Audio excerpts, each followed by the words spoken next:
Hello friends, welcome back. दोस्तों, यह एक ऐसी फ्री वीडियो सीरीज है जिसके माध्यम से हम संपूर्ण सामान्य अध्ययन को याद करेंगे। आवश्यकता अनुसार याद करने हेतु हम ट्रिक का इस्तेमाल भी करेंगे, लेकिन जहां ट्रिक की आवश्यकता नहीं है वहां अनावश्यक ट्रिक हम नहीं बनाएंगे। सीरीज के प्रत्येक वीडियो में मैंने 25 प्रश्न सम्मिलित किए हैं और कोशिश की है कि सामान्य अध्ययन के किसी भी टॉपिक का कोई भी महत्वपूर्ण तथ्य छूटने न पाए। वीडियो के अन्य भाग देखने हेतु प्ले लिस्ट का लिंक मैंने नीचे लिखे डिस्क्रिप्शन में दे दिया है। आप उस लिंक पर क्लिक करके इस सीरीज के सभी वीडियोस देख सकते हैं। तो चलिए देर न करते हुए शुरू किया जाए। दोस्तों, यह वीडियो का भाग 4 है और अगला प्रश्न है, इंडिका पुस्तक जिससे मौर्य काल के इतिहास की जानकारी मिलती है उसके लेखक का नाम क्या है। तो चूंकि हमें प्रश्न से ही उत्तर निकालना है, इसलिए प्रश्न के महत्वपूर्ण शब्दों को हम ध्यान से देखेंगे। तो इसमें हमें मिलता है इंडिका और दूसरा शब्द मिलता है मौर्य। ऐसा लग रहा है ये बता रहा है कि इंडिका गाड़ी से घूम रहा है कोई और रास्ते में मोड़ आ रहे हैं। इंडिका गाड़ी से भी जानते हैं, इंडिका गाड़ी से घूम रहा है ताकि वो इतिहास लिख सके।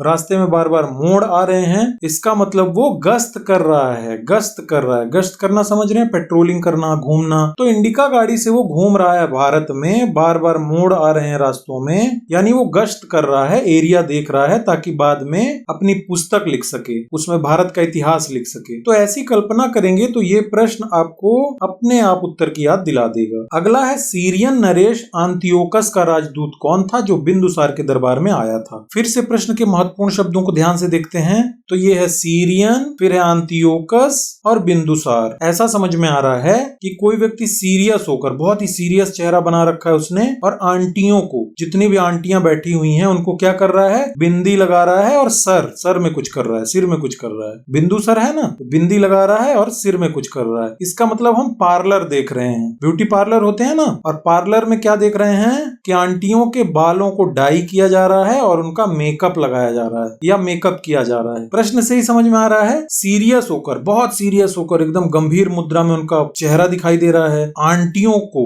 बिंदी लगा रहा है और सिर में कुछ कर रहा है, यानी हेयर में डाई कर रहा होगा और चेहरे में मेकअप कर रहा होगा, तो डाई मेकस। इसके बाद है, मिस्र नरेश टॉलमी फिलेडेल्फस का राजदूत कौन था और यह किसके दरबार में आया था। प्रश्न में फिर से ध्यान दीजिए। ऐसा लग रहा है कि मिश्रा जी निराश होकर किसी को टालने की बात कर रहे हैं। मिस्र नरेश टालमी, मिश्रा जी निराश होकर किसी को टाल रहे हैं, बार बार टालने की बात कर रहे हैं। इसका मतलब वो जान रहे हैं कि इससे दूरी बना के रखो क्योंकि यह एक डायन है, डायोनिसियस डायन है, और अगर इससे दोस्ती करोगे तो क्या होगा, ये हमको शोक में डुबो देगा, मार डालेगा। तो मिश्रा जी निराश होकर बार बार टालने की बात कर रहे हैं या बार बार टाल दे रहे हैं, दोस्ती नहीं करना चाहते क्योंकि वो जानते हैं कि ये डायन है, डायोनिसियस, और ये हम सबको शोक में डुबा देगा, हमारे घर वालों को खा जाएगा। ऐसा आप इसे कोरिलेट करेंगे तो प्रश्न का उत्तर ऑप्शन देखते ही अपने आप आपको याद आ जाएगा। अगला है, दूसरी शताब्दी में लिखी गई पुस्तक भारत का भूगोल के लेखक कौन है। अब फिर से प्रश्न में ध्यान दीजिए, दूसरी शताब्दी और भारत का भूगोल। हम चूंकि यहाँ पे पढ़ रहे हैं इतिहास, और हमें इतिहास की जानकारी किससे मिलेगी, जो पुरानी पुस्तकें होंगी। तो यहाँ पे मान लीजिए कि उस जमाने में, यानी पिछले जमाने में, कोई दूसरी पुस्तक लिख रहा है, दूसरी यानी इतिहास के बारे में ना लिख के वो कोई दूसरी बुक ही अलग लिख रहा है अपनी, और वो बुक क्या लिख रहा है, भारत का भूगोल। अरे यार, इतिहास की लिखो ताकि आगे चल के इतिहास का पता चले। तो उस पुस्तक को क्या किया गया, टाल दिया गया, लोगों ने उसे टाल दिया, हमने भी उसे टाल दिया, हटा दिया सामने से कि इसकी जरूरत नहीं है, हमें इतिहास पढ़ना है तो भारत का इतिहास लिखो। भूगोल लिख के क्या फायदा होगा। तो दूसरी और भूगोल, दूसरी पुस्तक लिख रहा है भूगोल, ये पुस्तक है ना, यहाँ पे दूसरी पुस्तक लिख रहा है भूगोल, इसलिए उसे टाल दिया हमने, हमको नहीं देखनी, हमको इतिहास पढ़ना है या इतिहास जानना है, तो भारत का इतिहास लिखिए। अगला है, प्रथम शताब्दी में लिखी गई पुस्तक नेचुरल हिस्ट्री, जिसमें भारतीय पशुओं, पेड़ पौधों, खनिज पदार्थों आदि का विवरण मिलता है, उसके लेखक कौन है। अब यहाँ पे ठीक उल्टा हो रहा है, प्रश्न के शब्दों में ध्यान दीजिए, प्रथम शताब्दी पुस्तक और नेचुरल हिस्ट्री। तो ऐसा लग रहा है कि 1 नंबर की बुक लिखी हुई है, प्रथम 1 नंबर की बुक लिखी हुई है, किसी ने 1 नंबर की बुक लिखी है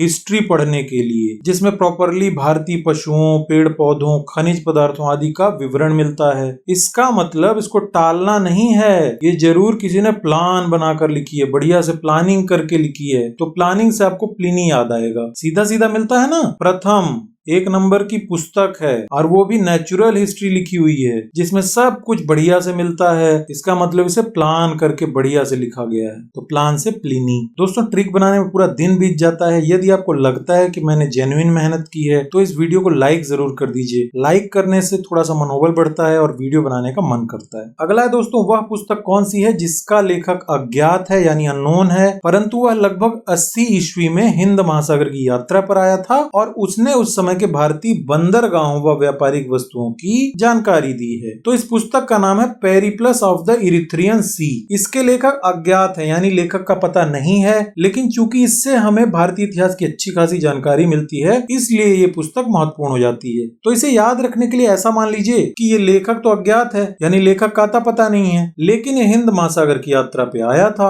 और भारतीय बंदरगाहों तथा व्यापारिक वस्तुओं के बारे में इसने बताया है। ऐसा मान लीजिए कि पैर और प्लस यानी पैर के निशान जोड़ जोड़कर, पैर के निशान जोड़ जोड़कर, ये मान लीजिए पैर हैं और पैर के निशान को जोड़ जोड़कर पता कर लिया गया कि सी यानी समुद्र में कोई लेखक आया था। ये है ना लेखक, यहाँ पे पैर का निशान प्लस प्लस प्लस प्लस जोड़ जोड़ करके पता कर लिया गया कि सी यानी समुद्र में कोई लेखक आया था। तो ये है यहाँ पे हिंद महासागर की यात्रा। समुद्र के किनारे ही तो पैर के निशान बनेंगे और चूंकि समुद्र किनारे आया था तो भारतीय बंदरगाहों और वहीं की व्यापारिक वस्तुओं की जानकारी दिया होगा। तो ऐसे आपको याद आएगा कि अज्ञात लेखक है यानी उसके बारे में कुछ पता नहीं है, लेकिन फिर भी हम अंदाजा लगा लेते हैं पैरों का निशान जोड़ जोड़ कर, प्लस कर करके, वो भी कहां, समुद्र किनारे, सी यानी समुद्र। तो ये अज्ञात लेखक हिंद महासागर की यात्रा में आया था 80 ईस्वी में। और महासागर ही देखा होगा और कुछ तो देखा नहीं होगा, ऐसा मान लेंगे अगर हम, तो पता चल जाएगा कि भारतीय बंदरगाहों के बारे में इसने बताया होगा। अगला है चीनी यात्री फाहियान किसके दरबार में आया था,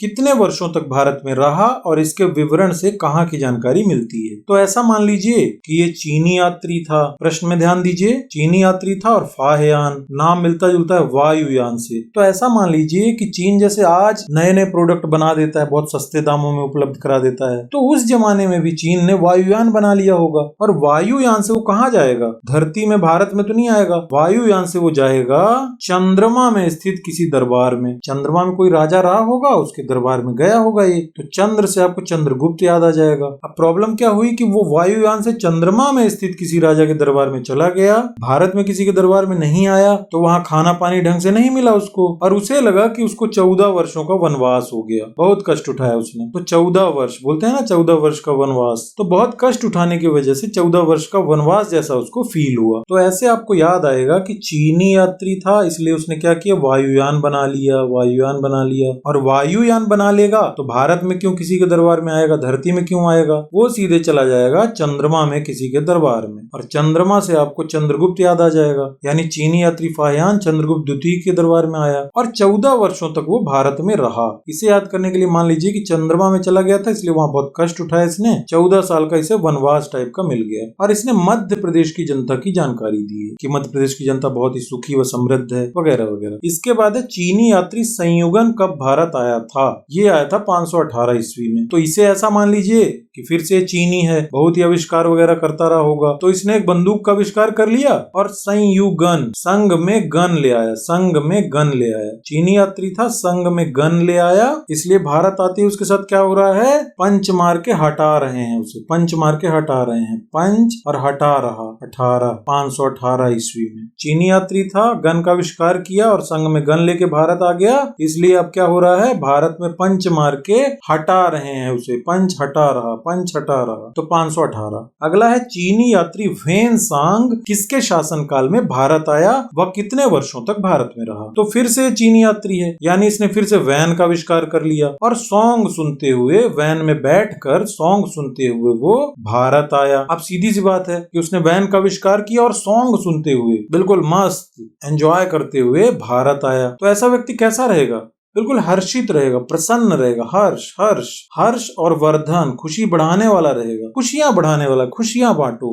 गाने सुनो, वैन में घूमो। यहाँ पे वायुयान था तो चंद्रमा में चला गया, यहाँ पे गन लेके आया तो पंच मार के हटा रहे हैं, लेकिन ये वैन में सॉन्ग सुनते हुए यानी खुशी खुशी आया। तो ये क्या कर रहा है, हर्ष बढ़ा रहा है, खुशियां बढ़ा रहा है। और देखिए बंदर की तरह, 15 है ना यहाँ पे, बंदर पंदर बंदर पंदर, बंदर की तरह उछल कूद के इधर उधर घूम रहा है, वैन में गाने वाने सुन रहा है, तो ऐसे याद आ जाएगा वैन सॉन्ग हर्षवर्धन। इसके बाद है वैन सांग ने किस विश्वविद्यालय में अध्ययन किया और कौन सी पुस्तक लिखी। तो चूंकि ये वैन में सॉन्ग सुन के घूमने वाला आदमी है, बंदर की तरह इधर उधर उछल के मस्त रहता है, हर्ष बढ़ाता है, खुशियां बढ़ाता है, तो ऐसा व्यक्ति कैसे विश्वविद्यालय में एडमिशन लेगा जिस विश्वविद्यालय में उस पर बोझ ना लादा जाए। ये देखिए, ना लादा जाए, उस पर होमवर्क का लोड ना दिया जाए, उसको ज्यादा पढ़ने के लिए ना कहा जाए, यानी ना लादा जाए उस पर पढ़ाई का बोझ। तो ना लादा से आपको नालंदा विश्वविद्यालय याद आ जाएगा। भेनसांग विश्वविद्यालय यानी पढ़ाई का लोड ना हो, जहां ना लादा जाए होमवर्क का लोड। और इसकी पुस्तक CU की, इन्होंने पुस्तक कौन सी लिखी? CU की, जो कि खुश मिजाज व्यक्ति था, जिससे भी मिलता था तो बस एक ही चीज कहता था, CU मिलते हैं दोबारा। और बंदर की तरह गाड़ी में घूमता रहता था, तो मिल भी लेता था अगले दिन आके फिर से। हमारे पास तो एक भी बार मिलने का टाइम नहीं रहता, लेकिन ये बार बार बोल रहा है ना, CU मिलते हैं कल, तो ऐसे आपको ये भी याद रहेगा। फिर है दोस्तों, भेनसांग के अध्ययन के समय बौद्ध दर्शन हेतु प्रसिद्ध नालंदा विश्वविद्यालय का कुलपति कौन था? तो भेनसांग हमने थोड़ी देर पहले पढ़ा कि वैन में हर्ष बढ़ाते हुए एक व्यक्ति आया था, बहुत खुश मिजाज था, और इसने ना लादने वाले विश्वविद्यालय में एडमिशन भी ले लिया था। तो वहां का जो कुलपति था उस समय कौन था, यानी जो कॉलेज का हेड होता है, यूनिवर्सिटी का हेड होता है, वो कौन था? तो चूंकि ये विदेशी था, बढ़िया आदमी था, इसलिए भारत में उस समय ऐसे व्यक्ति को कुलपति बनाया गया होगा जिसका स्वभाव एकदम भद्र हो, बहुत ही शीलवान हो, ताकि इमेज खराब ना हो ना देश की। तो देखिए, शील भद्र यानी इनका नैतिक आचरण व्यवहार बहुत ही भद्र है, बहुत ही गुणवान है, सीधे साधे हैं, शांत व्यक्ति हैं। तो ऐसे व्यक्ति को ही उस समय कुलपति बनाया गया होगा, ऐसी कल्पना कर लेते हैं। तो प्रश्न का उत्तर ऑप्शन दिखते याद आ जाएगा। अगला है, चीनी लेखक इत्सिंग भारत कब आया था? तो ऐसा लग रहा है कि इत्सिंग नहीं, सत्संग सुनने के लिए कोई आया होगा, और सत्संग के लिए 7 की जरूरत है। तो सत्संग के लिए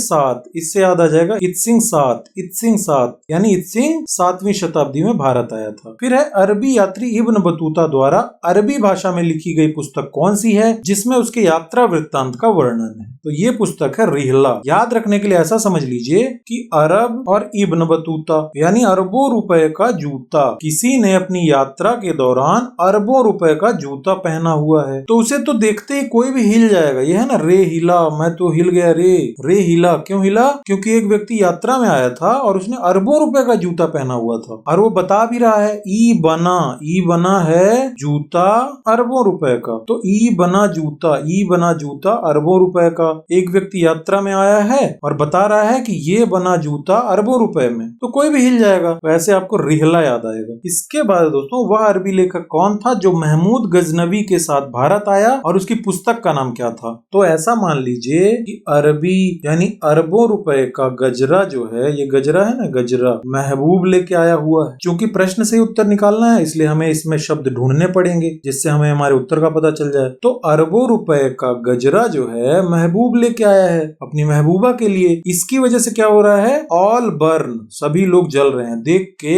आसपास की सारी महिलाएं जल रही हैं, जलन हो रही है, उनके अंदर ईर्ष्या हो रही है। ऑल बरूनी, ऑल बर्न, सभी जलन में, गुस्से में अपने पतियों से लड़ रही हैं कि उसका पति अरबों रुपए का गजरा लाया, उसका महबूब अरबों रुपए का गजरा लाया, तुम तो कुछ नहीं लाते। तो ऑल बर्न, सभी जल रही हैं। अब पुस्तक का नाम कैसे याद आएगा? तो ये समझ लीजिए कि जब वो सभी जल रही हैं तो उनमें से कुछ ने क्या कहा? उनमें से कुछ ने कहा कि ये तो उल्लू है। देखिए, उल हिंद, ये तो उल्लू है, अरबों रुपए का गजरा लेके आ गया, कहीं इन्वेस्टमेंट कर लेता पैसे का। तो ये उल्लू है, और उस पर किताब लिखनी भी शुरू कर दी कि उल्लू है, अरबों रुपए का गजरा लाया। और उन्हीं में से कुछ महिलाओं ने क्या किया? तहकीकात शुरू कर दी। तहकीके हिंद है ना, तहकीकात शुरू कर दी कि इसके पास इतना पैसा कहाँ से आया। तो अरबों रुपए का गजरा जब महबूब लेकर आया तो ऑल बर्न हो गई, यानी जलने लगी। उनमें से कुछ ने कहा ये उल्लू है और उस पर किताब भी लिख दी, और कुछ तहकीकात करने लगी कि इसके पास इतना पैसा कहाँ से आया। तो महमूद गजनवी के साथ भारत आया था अल बरूनी, जिसकी पुस्तक का नाम है किताबुल हिंद या तहकीके हिंद। तहकीके हिंद का अर्थ है भारत की खोज। इसके बाद है, अरबी यात्री इब्न बतूता किसके काल में भारत आया था? वो आया था मोहम्मद बिन तुगलक के काल में। याद रखने के लिए ऐसा मान लीजिए कि ये फिर से बता रहा है, ई बना है जूता अरबों रुपए का। ई बना है जूता जो हमारा, वो अरबों रुपए का बना है। तब अगला क्या बोल रहा है? कि बिना तुक की बात मत करो, बिना सिर पैर की बात मत करो, अरबों रुपए का जूता कोई नहीं बनवाता। या फिर इसे दूसरे तरीके से कैसे याद रख सकते हैं कि एक यात्री आया और तूता कर रहा है, तो उसको बोला जा रहा है कि अगर तूता करोगे तो हम तुम्हें मुंह के बिना कर देंगे, यानी मुंह तोड़ देंगे और मुंह के बिना यहाँ से वापस जाओगे। तो अरबी यात्री इब्न बतूता मोहम्मद बिन तुगलक के काल में भारत आया था, ऐसे आपको याद आ जाएगा। अगला है तिब्बती लेखक तारानाथ द्वारा लिखी गई पुस्तक का नाम क्या है जिससे भारतीय इतिहास की जानकारी मिलती है। तो वो पुस्तक है कंग्यूर तथा तंग्यूर। ऐसा लग रहा है ये अंगूर है, अंगूर की तरह लग रहा है दोनों नाम। तो प्रश्न से उत्तर निकालते हैं। बत्ती जैसा, बत्ती यहाँ पे है ना, तिब्बती, बत्ती जैसा कुछ देखकर या बत्ती जैसी कोई संरचना देखकर किसी ने बताया कि ये तो तारा है, ये तो स्टार है। बत्ती समझ रहे हैं, बिजली की बत्ती या छोटा सा बल्ब। तो उसे देखकर किसी ने बोला अरे ये तो तारा है। तब दूसरा व्यक्ति उनको क्या बता रहा है कि ये तारा ना था, ये तारा नहीं था, ये क्या था, ये अंगूर था, अंगूर है, ये बिल्कुल छोटी सी बत्ती की तरह दिख रहा है और चमक रहा है, अंगूर है। समझ में आ रहा है ना, बत्ती की तरह, छोटी बत्ती की तरह, छोटे बल्ब की तरह जो आपको दिखाई दे रहा था वो तारा नहीं था, वो तारा ना था, वो था अंगूर, ग्रेप्स। तो कंग्यूर तंग्यूर अपने आप ऑप्शन देखते याद आ जाएगा। फिर 13वीं शताब्दी के अंत में आए विदेशी यात्री मार्को पोलो से किसके इतिहास की जानकारी मिलती है? तो मार्को पोलो द्वारा पांड्य इतिहास की जानकारी मिलती है। याद रखने के लिए ऐसा समझ लीजिए कि 13वीं हो रही है किसी की, क्रियाकर्म होता है ना मरने के बाद, उसमें एक क्रियाक्रम का नाम होता है 13वीं। तो 13वीं हो रही है किसकी? पांडे जी की। क्यों हो रही है भाई? क्योंकि मार के पोल, उनका सिर फोड़ दिया गया था और वो मर गए। मार के पोल, पोल यानी खंभा, एक खंभा उनके सिर में मार दिया गया और वो मर गए। अब मर गए तो उनकी 13वीं हो रही है। यह 13वीं, यह है मार के पोल और पांडे जी को। अगला है एशिया माइनर से प्राप्त 1400 ईसा पूर्व के अभिलेख बोगाज कोई से किन वैदिक देवताओं के नाम मिलते हैं? तो इससे 4 प्रमुख देवताओं के नाम मिलते हैं, मित्र, वरुण, इंद्र और नासत्य। नासत्य को ही कहा जाता है अश्विनी कुमार। अब यहाँ पे है एशिया यानी ऐश और वैदिक देवता। तो ऐसे कौन से वैदिक देवता थे जो ऐश करते थे? हमको पता है इंद्र, देवराज इंद्र ऐश करते थे बहुत। अप्सराओं का नृत्य देख रहे हैं, मदिरा सेवन कर रहे हैं, तो इंद्र तो हमें याद आ गया, लेकिन बाकी के 3 नाम कैसे याद आएंगे? तो इसके लिए एक ट्रिक आप याद कर लीजिए, मीनाबाई। मीनाबाई एक ऐसी ट्रिक है कि चारों देवताओं के नाम आपको याद आ जाएंगे। मी से हो जाएगा मित्र, ना से हो जाएगा नासत्य, बा से वरुण और ई से इंद्र। तो मीनाबाई यानी मित्र, नासत्य, वरुण और इंद्र। अगला है सर्वप्रथम भारतवर्ष का जिक्र किस अभिलेख में मिलता है? ये मिलता है हाथी गुम्फा अभिलेख में। तो शब्द में ध्यान दीजिए, भारतवर्ष, भारतवर्ष। कोई भारत में वर्ष भर से भटक रहा है, भारत में वर्ष भर से, साल भर से भटक रहा है। क्यों भटक रहा है? क्योंकि उसका हाथी गुम गया है। फिर है दोस्तों, मध्य भारत में भागवत धर्म विकसित होने का प्रमाण कहाँ से मिलता है? ये मिलता है यवन राजदूत हेलियोडोरस के वेशनगर यानी विदिशा गरुड़ स्तंभ से। मान लीजिए कि भागने के लिए कह रहा है धर्म नाम का कोई व्यक्ति। धर्म नाम का एक व्यक्ति है, धर्मवीर फिल्म आपने देखी होगी, तो उनमें से धर्म बता रहा है कि भागो भागो, भाग जाओ भाग जाओ। क्यों भाग जाओ? क्योंकि ये वन जो है, ये जंगल जो है, इसका बेस हिल डुल रहा है। हेलियोडोरस, हेलियोडोरस, इस वन का बेस जो है, आधार जो है वो हिल रहा है, यानी धरती हिल रही है। देखो गरुड़ पक्षी भी स्तंभ से उड़ गया, भाग गया, इसलिए तुम भी भागो, सब लोग भागो, जान बचाओ। तो भाग धर्म, भाग धर्म, भागने के लिए धर्म नाम का कोई आदमी बता रहा है भागो। ये वन का जो बेस है, आधार है, वो हिल डुल रहा है। देखिए गरुड़ पक्षी वगैरह भी स्तंभ से भाग गए। ऐसे याद रखेंगे तो ये याद रहेगा। अगला है सर्वप्रथम दुर्भिक्ष की जानकारी देने वाला अभिलेख कौन है? तो वो है साहगौरा अभिलेख। अब यहाँ पे मान लीजिए दुर्भिक्ष, दुरदुराया जा रहा है भिक्षा मांगने पर। कोई भिक्षा मांगने गया, उसे दुरदुरा के भगा दिया। क्यों भगा दिया? क्योंकि हमारे साथ में देखिए सह और गौरा, हमारे साथ में गोरा आदमी है, वो बोलता है यार अच्छे खासे बड़े घर के लग रहे हो और कैसे भिक्षा मांग रहे हो। तो दुरदुरा के भगा दिया गया, भिक्षा नहीं दी गई, क्योंकि साथ में एक गोरा आदमी था हमारे। इसलिए भाई किसी भुक्खड़ टाइप के आदमी को लेके चलना जिसकी शक्ल बिल्कुल चोरों की तरह हो, तभी भिक्षा मिलेगी। फिर सर्वप्रथम भारत पर होने वाले हूण आक्रमण की जानकारी कहाँ से मिलती है? तो हूण शब्द से ही लग रहा है हुड़ हुड़ हुड़ हुड़ हुड़ हुड़, और एक गाना याद आता है हुड़ हुड़ दबंग, हुड़ हुड़ दबंग। तो अंदर से एक एनर्जी सी आती है इस गाने को सुन के। भीतर, ये है ना भीतर, भीतर से एक एनर्जी सी आती है। कौन सा गाना सुन के? हुड़ हुड़ दबंग दबंग। अंदर से एक फील आता है दबंग वाला, हुड़ हुड़ दबंग। तो ये फील भीतर से आता है, बाहर से नहीं, भीतर से। ऐसे आपको ये याद रहेगा। अगला है सती प्रथा का पहला लिखित साक्ष्य किस अभिलेख से मिलता है? ये मिलता है भानुगुप्त के ऐरण अभिलेख से। तो ऐसा मान लीजिए कि सती प्रथा कहीं पे चल रही है और किसी ने अपनी बहू को जला वला दिया है या सती कर दिया है। पति की मृत्यु के बाद जब पत्नी को जबरदस्ती उसी चिता में बैठाकर जला दिया जाता था, उसे सती प्रथा कहते थे। ये कुप्रथा थी, आगे चल के राजा राम मोहन राय ने इसका अंत किया था। तो यहाँ मान लीजिए कि सती प्रथा की है किसी ने, जबरदस्ती पत्नी को चिता में बैठा के जला दिया है और न्यायालय में, कोर्ट में, देखिए साक्ष्य है ना, साक्ष्य यानी गवाह, कोर्ट में कोई गवाही देने वाला है इसके बारे में, तो इसका भान हो गया है गुप्त रूप से, आभास हो गया है अगले व्यक्ति को गुप्त रूप से, चुपचाप से, जिसकी वजह से रण छिड़ गया, युद्ध लड़ाई हो रही है। देखिए रण रण रण। सती प्रथा के संबंध में कोर्ट में साक्ष्य देने के लिए यानी गवाही देने के लिए एक व्यक्ति आगे आने वाला था, लेकिन जिसने अपनी बहू को सती किया था उसको गुप्त रूप से भान हो गया है, एहसास हो गया है कि ये गवाही दे देगा कोर्ट में मेरे खिलाफ और मुझे सजा हो जाएगी, तो वो क्या कर रहा है, रण छेड़ दिया उसने, युद्ध छेड़ दिया, लड़ाई शुरू कर दी। अगला है रेशम बुनकर की श्रेणियों की जानकारी किस अभिलेख से प्राप्त होती है,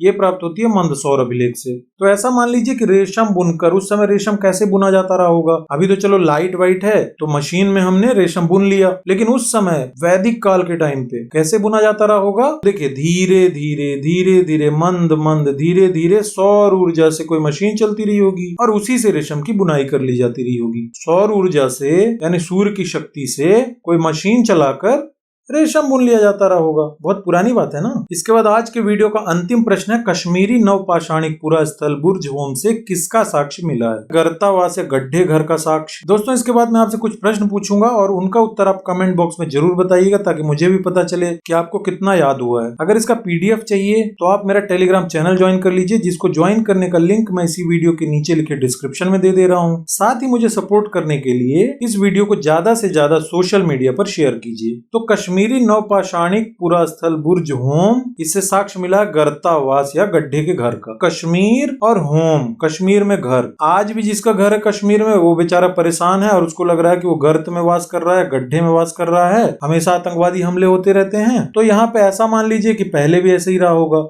जो कश्मीर में रहता रहा होगा पाषाण काल में, या जिसका होम रहा होगा, घर रहा होगा पाषाण काल के समय में कश्मीर में, तो वो गर्त में वास करता था, ऐसा उसको फील होता था। तो चलिए दोस्तों अब अपने प्रश्न की ओर चलते हैं। पहला प्रश्न है, अरबी यात्री इब्न बतूता किसके काल में भारत आया था, मोहम्मद बिन तुगलक, हर्षवर्धन, फिरोज शाह तुगलक या महमूद गजनवी। दूसरा प्रश्न है, चीनी लेखक इत्सिंग कब भारत आया था, 7वीं शताब्दी में, 14वीं शताब्दी में, 5वीं शताब्दी में या 15वीं शताब्दी में। और अंतिम प्रश्न है, भारत का भूगोल पुस्तक के लेखक कौन है, टालमी, प्लिनी, अलबरूनी या तारानाथ। तो आज के वीडियो में इतना ही, मिलते हैं इस वीडियो के नए भाग में, तब तक के लिए नमस्कार।